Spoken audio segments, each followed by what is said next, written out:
70번 문제를 봤고요.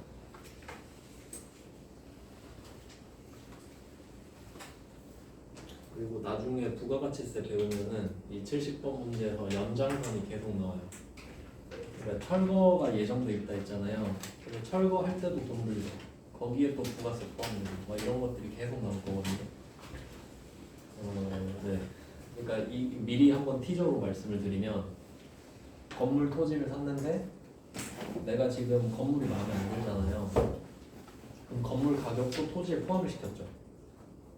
그래서 지금 합쳐서 2억 6천이 됐죠. 근데 내가 만약에 이 건물을 철거하는데 또 1,000만 원 썼다고 해봐요. 그럼 이 철거 비용 1,000만 원 있잖아요. 이 1,000만 원도 토지예요. 내가 지금 평평한 땅을 얻고 있는 중이거든. 그러니까 내가 이 땅한테 바라는 건 평평한 상태죠. 그러니까 건물 치워버리는데 1,000만 원 쓴 거 아니에요. 그럼 그것도 토지야. 근데 철거했다고 건물 바로 지을 수 있어요? 건물만 민 거잖아요. 그럼 또 정지라고 평평하게 하는 작업이 있거든요. 그거 할 때 돈 쓰면 또 토지겠지. 그렇게 하면 준비가 끝나요. 거기까지가 토지예요. 그러니까 건물도 토지, 철거 비용도 토지, 정지 비용도 토지 이렇게 되는 거야. 뭐 대충 그런 느낌이라는 거죠.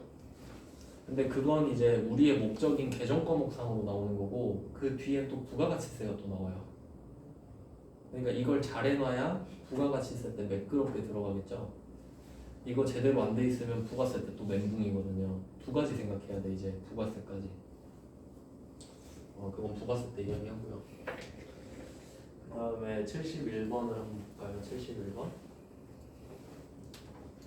71번은 중도금 3,000만 원 자기압수표로 지급했다가 돼 있는데 그럼 이것도 공장 신축이잖아요. 건물 신축. 그럼 이번엔 내가 발주를 하겠다는 소리죠. 그러니까 70번은 어차피 뭐 부술 거긴 하지만 지어진 걸 산 거고 71번은 짓겠다는 겁니다. 짓겠다는 거.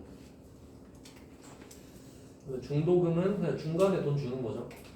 그리고 착공일이라고 나오는데 이런 용어들도 알고 있으면 좀 좋겠죠. 착공이라고 하는 거는 공사 착수한 거죠. 공사 착수. 그러니까 시작이에요. 시작.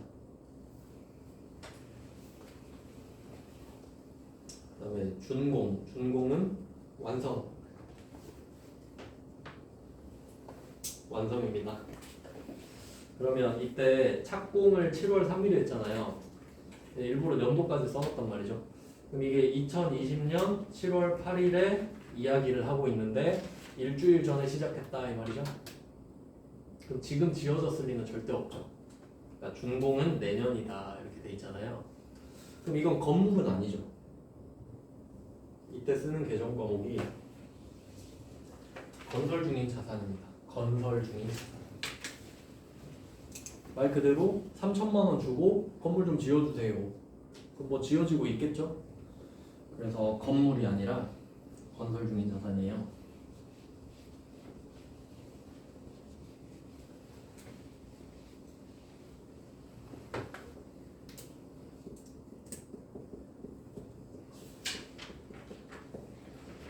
건설 중인 자산 3,000만 원. 이거는 아까 방금 말씀드린 거랑 이어지거든요. 자연스럽게 이어져요. 어떻게 이어지냐? 토지랑 건물 같이 샀죠. 근데 나는 건물을 마음에 안 들죠? 건물이 토지값에 포함되고 철거 비용도 토지값에 포함되고 정지 비용도 토지값에 포함됐죠? 그럼 정지까지 하면 드디어 내가 원하는 토지가 되었죠. 그 뒤에 3,000만 원 줬잖아요. 그때부터 건설 중인 자산이에요. 드디어 토지가 완성이 됐으니까. 그래서 건설 중인 자산 이렇게 들어갔고요. 얘는 약간 그 비슷한 성격이 선급금이랑 조금 비슷해요. 똑같진 않고요. 당연히 똑같으면 이름이 똑같겠죠. 선급금이랑 그냥 비슷하다 정도만 알고 계시면 될 것 같아요. 선급금. 그럼 어떤 게 비슷하냐면 선급금은 내가 돈을 주는 거잖아요. 그러면 돈을 준다는 건 물건을 원한다는 소리죠.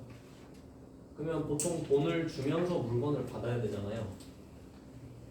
근데 선이 붙어 있죠. 먼저 선. 그럼 내가 물건을 받지도 못했는데 돈만 줬다 이 말이거든요. 그러니까 그래서 얘는 계약금이죠. 매입 계약금이지. 물건을 살 테니까 돈을 먼저 맡겨놓겠다. 그런 느낌인 거야. 건물을 지어달라고 했죠. 돈을 줘야 지어주지. 돈부터 주잖아요. 그러니까 비슷하다 이 말이지. 근데 계약금과 중도금은 다르긴 해요. 계약금은 아예 먼저 주는 거고 중도금은 진행 중에 주는 거고. 근데 그냥 비슷하다는 거죠. 비슷하다는 거. 네, 뭐 대충 그런 느낌.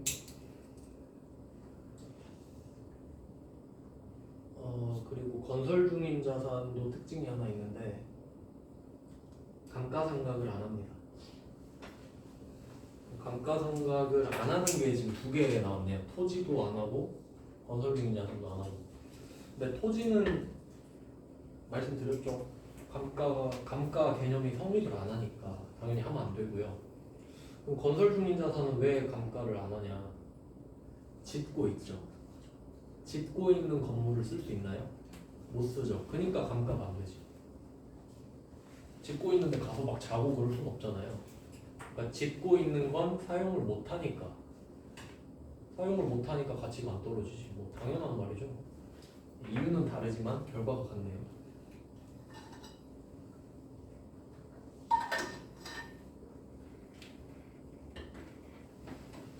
네, 뭐 그래서 건설 중인 자산입니다. 1차 중도금이든 2차 중도금이든 3차 중도금이든 상관없이 덜 지어진 상태로 돈을 주면 건설 중인 자산인 거죠. 그럼 1차 중도금 3천 쌓이고 또 3천 쌓이고 또 3천 쌓이고 뭐 이렇게 한 5번째 줬을 때 완성이 됐다 칩시다. 그 이따가 나온다. 그냥 지금은 이렇게 마무리할게요. 그러면 3천만 원은 자기압수표를 줬어요. 현금 준 거죠, 현금.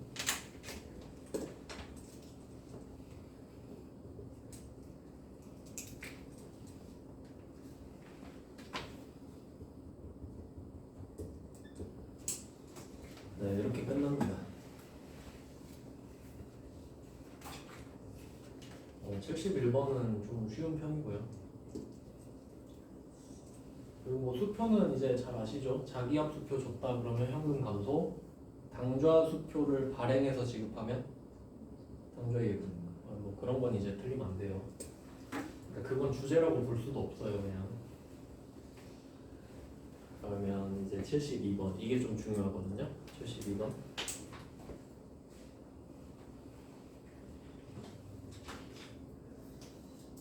문제는 중요 표시를 하겠습니다.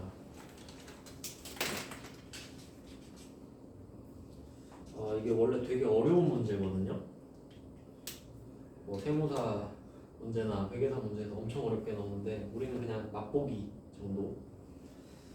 그러면 여기서 핵심은 뭐냐면 이자 비용인 겁니다. 이자 비용 135만 원.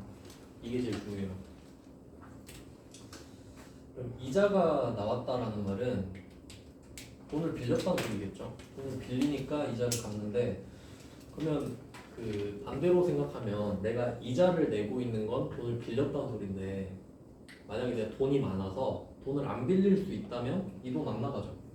그러니까 얘는 그냥 말 그대로 비용이에요. 누군가에겐 필요가 없는 돈이거든요. 근데 이 비용은, 이자 비용은 비용 처리를 하는 게 일반적이거든요. 근데 자본화라는 말이 나왔죠.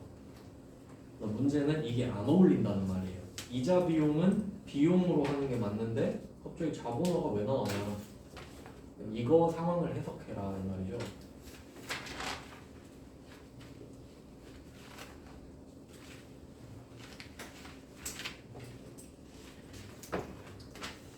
요거는 차근차근 해야 되거든요. 일단 돈을 빌렸다. 이자 비용이라고 나오는데 얘는 되게 다른 말로 많이 나와요. 보통은 금융 비용 뭐 이렇게 나오기도 하고 차입 원가 이렇게 말을 하기도 하는데,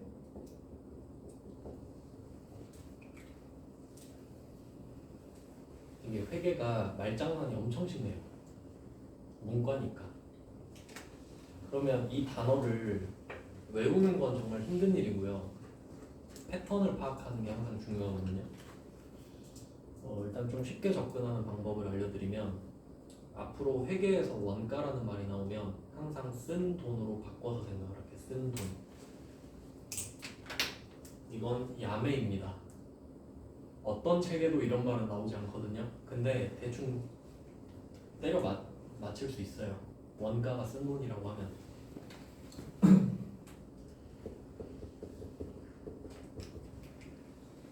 그럼 일단 원가는 쓴 돈입니다. 그러면 차입은 돈을 빌렸다. 빌려서 들어온 거거든요. 그러면 차입하면 돈이 생기잖아요. 근데 쓴 돈은 뭘까? 돈을 빌렸는데 돈이 왜 나가지? 이자 내야죠. 그러니까 차입 원가는 이자 비용이란 말이에요. 차입하면서 쓴 돈이잖아요. 네, 뭐 그 정도 해석 가능하죠? 이런 패턴을 읽어야 된다고. 이자 비용을 말을 하는 거겠구나. 이 정도로 때려 맞히는 거지 그냥. 누가 다 알고 푸니까. 그다음에 금융 비용으로 한번 가볼게요. 이런 말도 가끔 쓰거든요. 금융. 금융의 뜻을 잘 알아야 됩니다. 한자로 치면 금자가 쇠금자고 융이 그 녹인다 이런 뜻이 있거든요. 융합 이런 말 하잖아요. 녹여서 합치는 걸 융합이라 하잖아요. 금을 녹인 거예요. 그럼 그게 어쩌라고? 뜻을 알아야지. 의미를. 금융은 쉽게 말하잖아요. 금융은 돈놀이로 해석하면 돼요. 돈놀이. 그러니까 돈 제일 쉽게 버는 법이 뭐냐? 돈 빌려주면 됩니다. 그러니까 수익률이 좀 좋은 회사들이 그 은행들이 돈 많이 벌잖아요. 걔네들은 앉아서 돈만 빌려주고 돈 받고 돈 빌려주고 돈 받고 돈 엄청나게 많이 벌죠. 그게 제일 좋은 장사 아닙니까? 돈을 아이템으로 장사를 하는 거지. 그러니까 그 금융업이라고 하면 보통 3종 세트가 있어요. 은행, 증권, 보험. 이 정도는 알고 계시죠? 그럼 걔네들이 뭐 하는지 생각해봐요. 돈을 모으지. 이런 걸 그 수신이라고 합니다. 돈을 받는 거를. 그럼 은행은 어떻게 모아요? 적금, 예금 1% 줄 테니까 돈 맡겨라. 그리고 5%로 빌려주지. 그럼 4% 먹는 거 아니에요? 그 예대마진이고. 그러면 증권보험은 어떡하냐?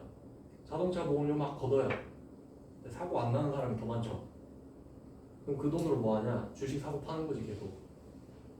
그 돈도 빌려줄 수도 있고. 보험이 그렇고 증권도 그렇고.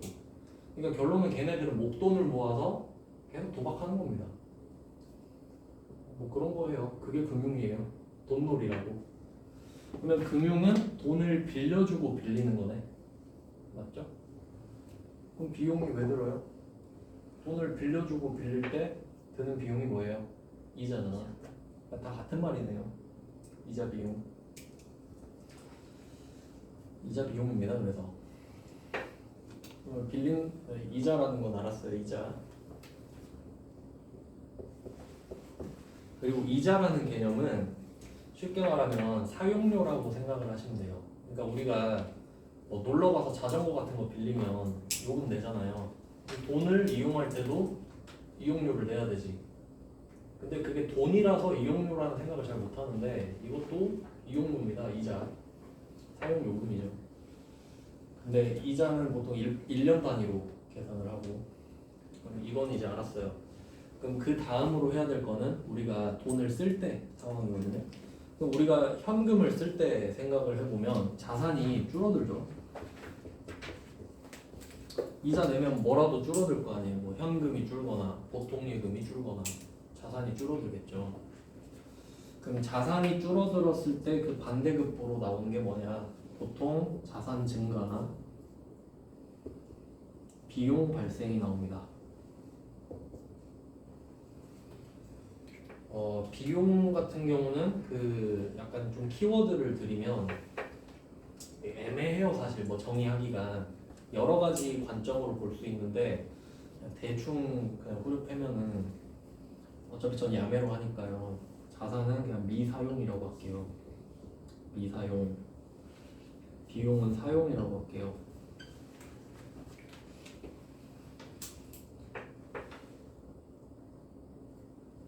어떤 느낌으로 볼 거냐? 자동차를 샀어요. 차를 샀습니다. 이제 샀어요. 안 썼죠. 이제 쓸 거죠. 자산. 이제 한번 잘 써보자. 그리고 밥을 사 먹었어요. 밥 사 먹었어요. 밥 먹고 끝이죠? 자산일까요? 먹고 없어졌죠. 사용했죠? 그럼 식비. 뭐 대충 이런 느낌 아니겠어요? 그러니까 샀는데 아직 형체가 남아 있어서 이제 쓸 수 있다. 미사용이란 말이 사용을 할 수 있단 말이고, 사용했다는 말이 사용을 할 수 없단 말이잖아. 뭐 그런 느낌이에요. 그래서 이렇게 둘 중에 하나를 골라야 된단 말이에요. 근데 지금 이자 이야기하고 있죠. 그럼 여기서 이자는 비용에 가까워 보이죠. 쓰고 없잖아요. 135 주고 끝. 그럼 이게 일반적이어 보이는데, 근데 갑자기 이제 세 번째 해야 될 거 자본화라는 말이 나오죠. 그러니까 자본화가 정확히 어떤 의미인지 몰라도 그냥 뜻만 해석하면 자본으로 되다 라는 말이 자본화. 그럼 갑자기 웬 자본이 튀어나오냐 하면 재무상태표 기본 구성을 알면 돼요. 자산, 부채, 자본 세 개가 있어요. 근데 왜 갑자기 자본이 튀어나왔냐 이거죠. 난 지금 자산 비용밖에 모르는데. 근데 이 자산과 부채 자본의 그 구성을 잘 알아야 되는데, 사실 실제로 존재하는 건 자산밖에 없습니다. 그게 무슨 뜻인지 볼게요. 예를 들어서 내 친구가 오랜만에 봤는데 BMW를 몰고 왔어요. 새 차를 뽑았대. 그럼 자산이 생겼죠? 난 친해서 물어봤어요. 그 차 어디서 났어? 그러니까 60개월 할부로 샀대요. 인생 조졌구나 이렇게 말을 했어요. 그럼 이 차는 자산과 부채로 구성됩니다. 그러니까 이 부채는 그냥 설명하는 거예요. 자산을. 그러니까 이 자산이 걔는 BMW가 있지만 다 나갈 돈이죠. 앞으로 계속 나갈 돈이죠. 하나도 안 부럽잖아요. 부채인 자산이니까. 근데 이번에 또 다른 애가 끌고 왔어요. 너도 풀할부 질렀냐? 하니까 아니 아빠가 사줬는데. 와 그러면 자본인 자산.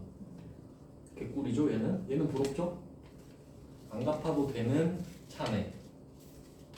자본은 자산을 설명하는 거예요. 부채도 자산을 설명하는 거고.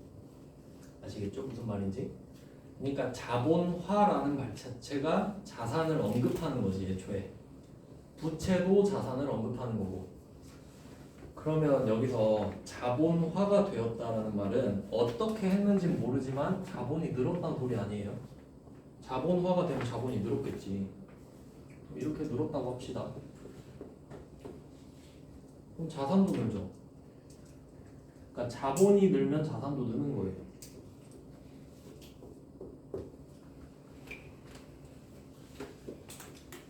여기서 개념을 잘 잡아야 되는데,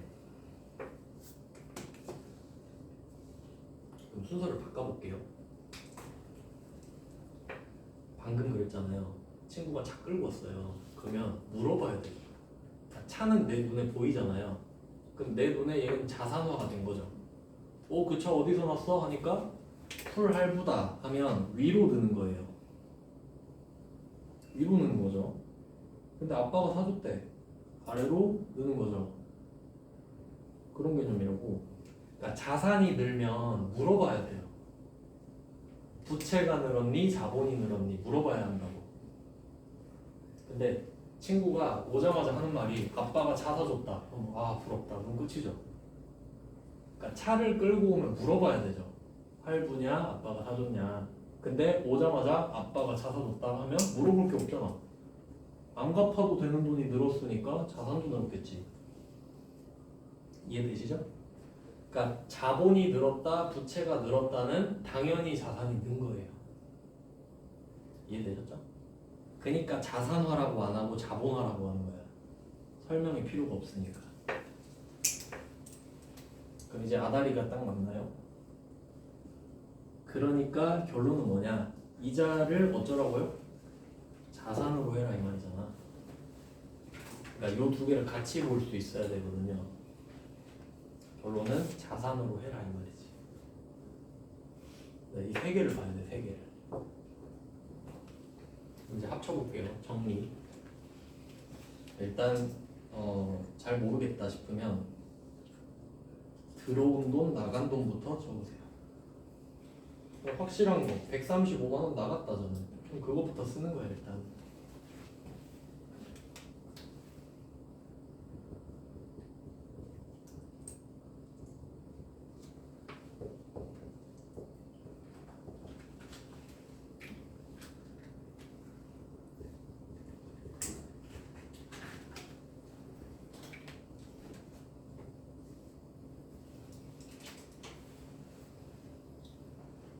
확실한 거부터 쓰고요. 그러면 이거를 정리를 해보면 얘를 이제 헷갈리니까 줘야 되는 이자를 지급이자라고 부를게요. 줘야 되는 이자, 받는 이자가 아니라 줘야 되는 이자다. 지급이자라는 개념이 있다라고 하면 두 개밖에 없죠? 돈 나가니까 비용 아니면 자산이잖아요.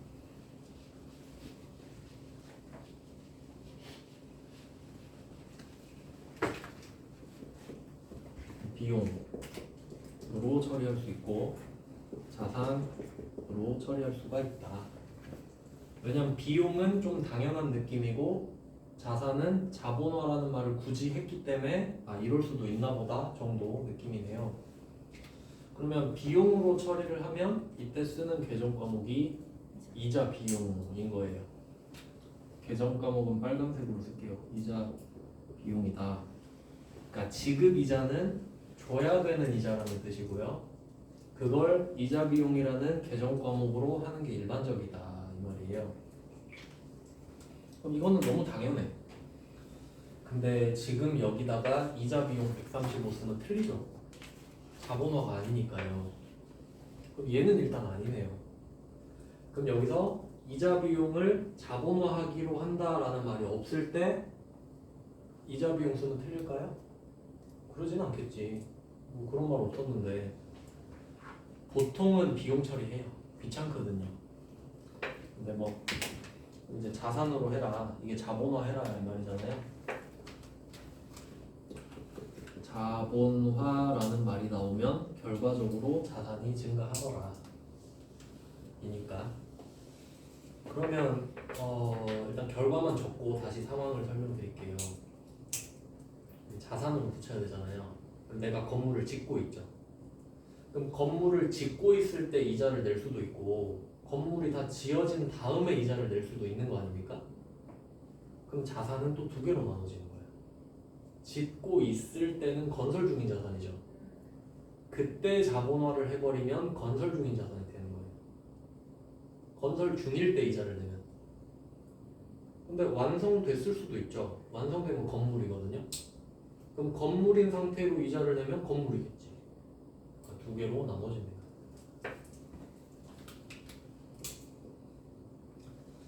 덜 지어졌으면 건설 중인 자산, 다 지어졌으면 건물.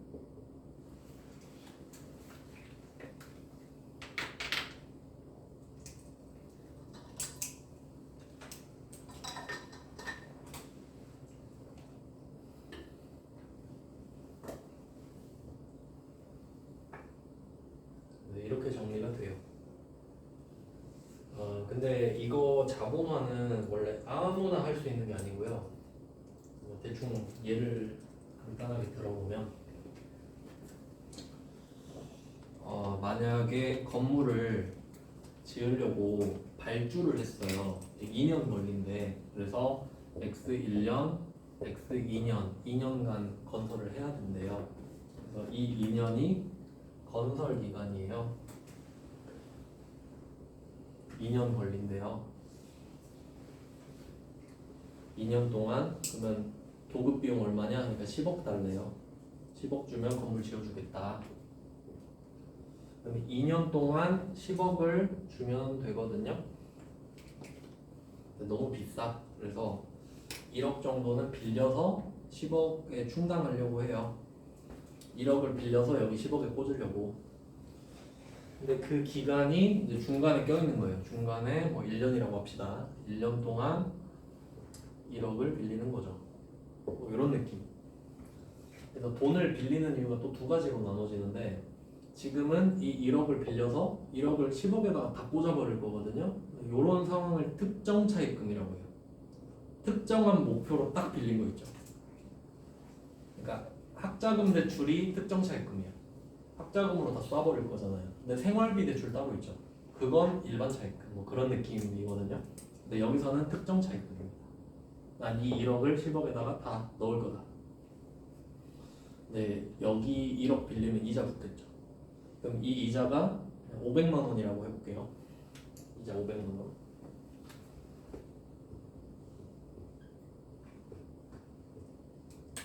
그럼 이거 어쩔 거냐 이거지. 이거 비용 처리할래? 뭐 자산 할래? 이 말이죠. 그러면 이게 완성됐다고 한번 생각을 해볼게요. 그럼 이 건물 10억이잖아요. 그럼 저 500만 원을 비용 처리해도 되고 자산 처리해도 되거든요. 근데 이 10억짜리 건물을 10년 동안 감가상각한다고 해볼게요. 10년 동안. 그러면 대충 1년에 1억씩 잘라내면 되거든요. 1억씩 10번 자르면 10억 되죠. 근데 이건 10억이고 이자가 500이 있잖아요 지금. 그럼 저 500을 비용 처리를 해볼게요. 그러면 얘는 1억씩 10번 뺄 거잖아요. 비용 처리로. 그러니까 자산이 1억이 줄면 비용 처리해야 되니까. 그러면 1억 10번인데 첫 해에 이자가 500이 붙어서 첫 해는 1억 500이에요. 두 번째부터 10번째까지는 1억이에요. 그래서 10억 500이 돼. 그러니까 이 건물에 쓴 돈이 총 10억 500이잖아요. 건물값 10억, 이자 500. 근데 그 500을 첫 해에 붙인다는 거예요. 비용 처리를 하면. 그럼 1억 500, 1억, 1억, 1억, 1억, 1억 해서 10억 500이 되는 거죠. 근데 내가 첫 해 비용이 부담스러울 수도 있잖아요. 그래서 아 저는 비용이 좀 하기 싫은데 어떡하죠? 할부로 좀 해주시면 안 되나요? 이런 느낌이야. 그러니까 약간 억지를 부리자면 내가 이 1억을 안 빌렸으면 이 건물을 못 지었다. 근데 이 1억을 빌리니까 이자 500이 붙었다. 그러니까 이 500도 건물값 아니냐 라고 억지를 부려볼 수는 있죠. 근데 회계 원칙이 하는 말이 네 알아서 하세요 이래요. 이유는 비용을 1년 차에 500을 떨어내든 이 500을 만약에 건물에 붙였다고 해봐요. 그럼 10억 500이죠. 10년 동안 자르면 1억 50이죠. 1억 50 10번 하면 똑같잖아요. 10억 500인데. 그러니까 어차피 10년 지나면 똑같은데 네 알아서 해라. 일시불로 긁든 할부로 하든 난 신경 안 쓸란다 이거예요. 그러니까 여기서 회계에서 중요한 포인트가 있는데 선택권을 주는 일이 잘 없어요 회계에서는. 근데 선택권을 준다는 건 뭐냐면 결과가 똑같기 때문이에요. 결과가 달라지는데 선택권을 주면 안 되지. 불공평하잖아요. 그러니까 선택권을 준다는 것 자체는 결과적으로 똑같으니까 네 알아서 해라 이 말이에요. 시기상의 문제인 거야. 그러니까 10년 지나면 10억 500이 비용이 되는 건 똑같은데 편할 대로 하세요 이겁니다. 즉 비용으로 처리하세요는 일시불.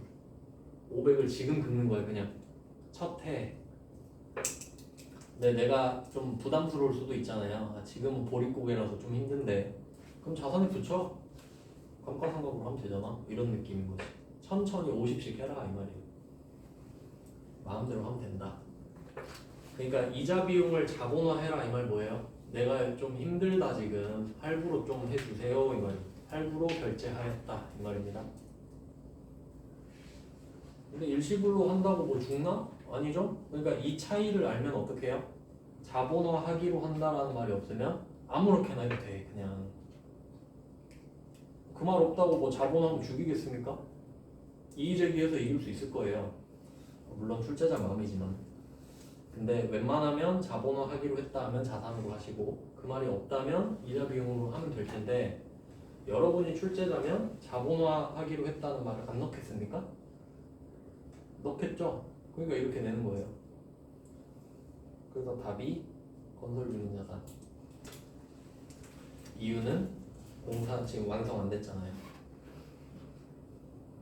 그래서 답은 건설 중인 자산이다. 그러면 지금 건설 중인 자산 2개 모았어요. 중도금, 이자 비용 자본화된 거. 근데 이 자본화된 이자 비용은 아닐 수도 있었죠. 근데 중도금은 무조건 건설 중인 자산이에요. 그 정도 퀄리티 차이 보시면 되고, 둘 다 건설 중인 자산이고, 그리고 또 놓치면 안 되는 게 연구동 신축이라고 돼 있잖아요. 그럼 연구동은 연구하는 건물이죠. 연구소. 그럼 이것도 사용해야 되잖아요. 그러니까 얘도 사용 목적 건물 아닙니까? 건설 중인 자산. 왜냐면 그럴 일도 없긴 한데 투기 목적으로 건물을 신축할 수도 있긴 있잖아요. 그러면 건설 중인 자산이 아닐 거예요. 물론 내진 않을 거지만 뭐 참고로 그냥 그 정도. 그 다음에 73번으로 가볼게요. 이제 73번으로 넘어가면 정확한 상황 판단이 중요한데 73번 8월 11일 공장 신축. 자, 여기서 공장 하면 그냥 공장인갑다 하는 게 아니라 사용 목적의 건물이구나까지 보셔야 돼요. 공장은 그래 사용 목적의 건물이니까 계정 과목이 건물이겠군, 이런 느낌. 근데 아직 완성이 됐는지 안 됐는지는 확인을 해봐야죠. 지난 3년간 돈을 때려 박았으면은 이제 완성될 때가 되지 않았나? 3년 정도 집어넣었으면. 그럼 3년 동안 소요된 금액은 총 3억 원입니다. 3억 원인데 모두 자산으로 처리해왔다. 완료가 된 상황이죠. 현재 완료. 자, 과거가 지금까지 영향을 미쳐 있는 상태입니다. 그러면 이게 차입금의 이자 비용 등도 자본화를 지금 하라는 건가요? 했다는 거죠. 그러니까 여기서 차입금의 이자 비용 등도 자본화 해왔다 돼 있잖아요. 이 문구가 72번 문제를 말하는 거예요. 둘이 똑같은 문제는 아니긴 한데 73번에 3억 있잖아요. 이 3억 안에 135만 원 포함되어 있는 거예요. 그럼 우리가 뭐 할 거 있나요? 그런갑다 하면 되지. 그랬어? 잘했다? 끝. 그러면 둘 다 이자 비용 등도 자본화라는 문구가 있잖아요. 72번은 지금 해라 이 말이죠. 이자 비용을 자본화하세요 이 말이고, 73번은 내가 했으니까 가만히 있어라 이 말이죠. 이 정도 구분할 수 있죠? 네, 그렇답니다. 그렇군. 그러면 건설 중인 자산이 3억으로 되어 있는 거네. 그리고 오늘 완공되었네요. 그러면 지금 71번과 72번 문제를 보니까 건설 중인 자산이 차변에 계속 쌓이고 있죠. 그럼 지금 차변에 3억이 쌓여 있는 거네. 그럼 오늘 완성이 됐으면 우리한테는 이제 더 이상 지어지고 있는 건물은 없어요. 그러니까 대변으로 건설 중인 자산이 사라져야 됩니다.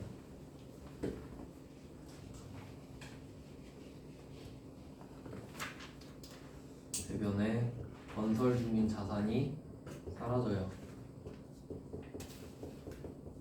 총 3억 원이 사라지겠죠.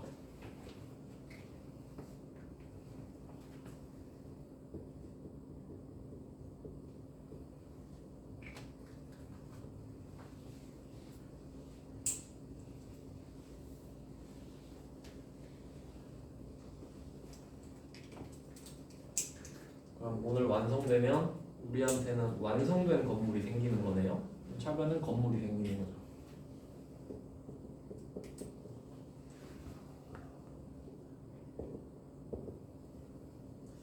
그냥 택만 바꾸는 거죠. 이제 완성됐으니까.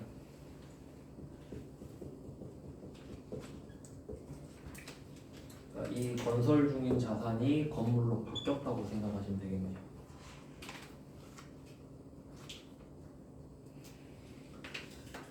얘의 가장 큰 차이는 건설 중인 자산은 감가상각 안 했죠? 그럼 건물 되는 순간 바로 감가상각 시작입니다.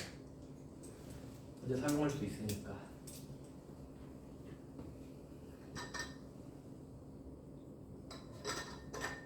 그리고 참고로 감가상각을 시작할 때가 가끔 나오는데 감가상각을 언제부터 하나요? 라고 하면 감가상각 시작을 언제 하냐? 사용 가능한 때거든요. 사용 가능한 때.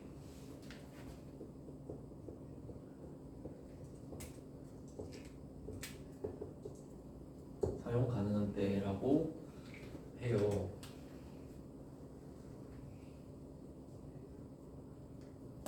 그럼 써놓고 생각 한번 해볼게요.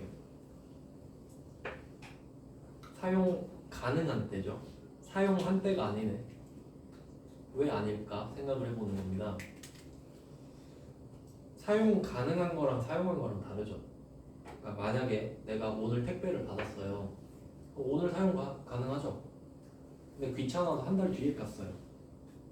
그럼 한 달 뒤에 쓴 거죠. 그럼 오늘이 사용 가능한 때고 한 달 뒤가 사용한 때네. 근데 뭐가 더 현실감이 있나요? 쓸 때부터 해야 맞죠. 근데 왜 이렇게 되냐면 회계는 내가 언제 썼는지 관심 없어요. 그리고 어떻게 할 거예요? 어떻게 할 거냐고 관심 없어요. 그냥 택배 받았으면 그때부터 해. 관심 없고 그냥 그때부터 쓴 걸로 하라고. 쓸 수 있으면 쓴 거지. 이렇게 돼요. 확인도 못 하잖아 어차피. 근데 사용 가능한 때는 확실히 확인 가능하죠. 도착하면 되잖아요. 그런 느낌을 기억하셔야 돼. 문구만 외우는 게 아니라. 그러니까 사용한 때는 진짜 그러네. 여러분이 만약에 회계면 내가 찾아다니면서 언제 사용했는지 보고 있을 거예요. 뭐 어떻게 그러냐고. 그냥 도착했으면 그때부터 시작한다. 쓰든 안 쓰든 관심 없고 쓸 수 있는데 안 쓰면 네가 봐보고 뭐 이런 느낌이야. 사용 가능. 이런 거 알아놓으면 말 문제 나오면 그냥 맞추는 거예요. 사용 가능한 때. 사용한 때가 아닙니다. 그 다음은 그러면 71번, 72번, 73번 쫙 이어지는 느낌 나죠? 중도금 냈다가 자본화 했다가 완성됐네? 그럼 이거는 발주해서 신축하는 거예요. 71, 72, 73 스트레이트로 쫙 완성됐죠 이제? 그럼 건물을 이게 사는 거랑 짓는 거랑 둘이 좀 다르지 않습니까? 참고로 건물을 사면 등기를 쳐야 돼요. 왜냐면 남의 이름으로 돼 있는 걸 내 이름으로 잽싸게 바꿔야지. 근데 신축은 등기 안 쳐도 돼요. 내가 만든 거잖아. 근데 팔 때는 등기 쳐야지. 뭐 그런 내용이 있는데, 근데 어쨌든 등기 치는 게 제일 좋죠? 어차피 쳐야 돼 팔려면. 계속 쓸 거면 안 쳐도 되긴 하는데, 여기 74번을 보시면 공장 이전을 위해 신축 중이던 건물이 완공되어서 취득세 등 관련 소요 공과금, 취득세는 내야 됩니다. 등기는 안 쳐도 별개거든요. 네, 뭐 다 했다고 치고 750을 냈다고 합니다. 취득세도 내고 등기도 치고 했다고 합시다. 그러면 이것까지 해야 내 명의로 건물이 되는 거잖아요. 이게 취득 부대 비용인 거죠. 그럼 개정 과목 건물이죠. 완공되어잖아요. 건설 중인 자산을 그럴 리는 없고요. 건물이 돼야 취득을 하니까.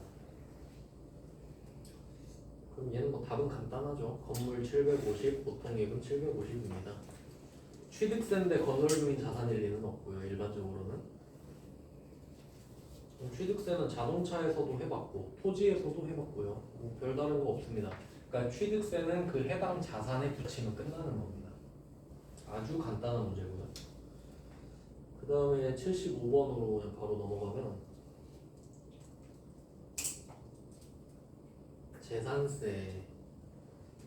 이 재산세는 자동차세랑 좀 비슷하다라고 볼 수 있네요.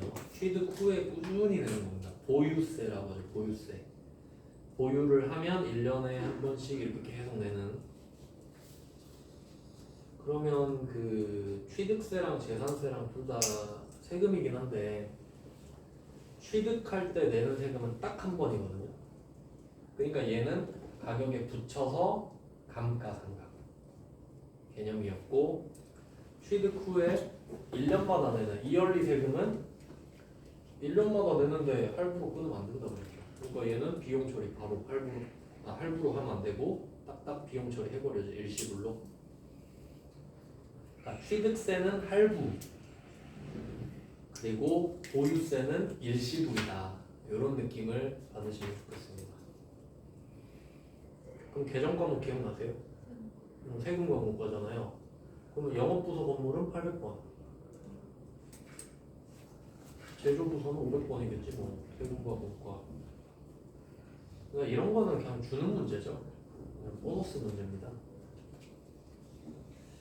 그래서 아마 75번 같은 거는 안 틀릴 것 같은데 74번에서 뭐 취득세 나왔다고 세금 과목과 이런 안타까운 일은 없었으면 이런 느낌이고요. 그럼 이제 75번까지 하면은 약간 그 자동차랑 라인 좀 비슷하죠. 근데 차는 주문 제작하진 않잖아요. 그러니까 차는 뭐 건설 중인 자산 가능은 해요. 가능은. 뭐 예를 들어 이재용이 체험엔 타고 싶은데 체험엔 리무진으로 좀 개조해서 좀 해주시죠 하면 그것도 건설 중인 자산이 되긴 되는데 흔하진 않죠. 건설 중인 자산은 건물만 나온다고 생각해도 돼요. 가능은 하지만 별다른 거 없다. 그리고 참고로 잘 나오진 않는데 그 건물, 그 건축물이라는 말 들어보셨죠? 건축물 잘 나오진 않는데 건물은 건물이죠. 네, 구축물이라는 개념도 있거든요. 구축물. 구축물은 그냥 예시로 교량 정도, 다리 정도. 근데 이거 합쳐서 건축물이라는 거거든요. 건축물이란 말 많이 쓰잖아요. 근데 구축물은 잘 안 나오긴 해요. 근데 만약에 다리를 짓고 있다 하잖아요. 구축물은 어떤 느낌이냐면 내가 길을 가는데 누가 막 뭘 짓고 있어요. 뭘 짓고 있길래 물어봤어. 이거 건물인가요? 아니래. 그럼 구축물이에요. 어렵지 않죠? 다리가 건물입니까? 아니잖아요. 그럼 구축물이야. 뭐 이런 것도 있습니다. 구축물도 다리 같은 거 지을 수도 있잖아요. 그럼 얘도 건설 중인 자산이었다가 구축물로 완성이 될 수도 있겠네. 뭐 그냥 그런 느낌이라는 거죠. 잘 내진 않고 있다 정도만. 구축물은 없었던 것 같아요. 문제가. 그래서 75번까지만 해놓고요. 이제 76번 내일 할 거는 또 새로운 주제가 또 있거든요. 그러니까 후속 조치예요. 이제 내일 할 거는. 그러니까 지금은 약간 취득 쪽에 포커스가 맞춰져 있는데 이제 후속 조치 내일 하겠습니다. 네, 고생하셨습니다. 고맙습니다.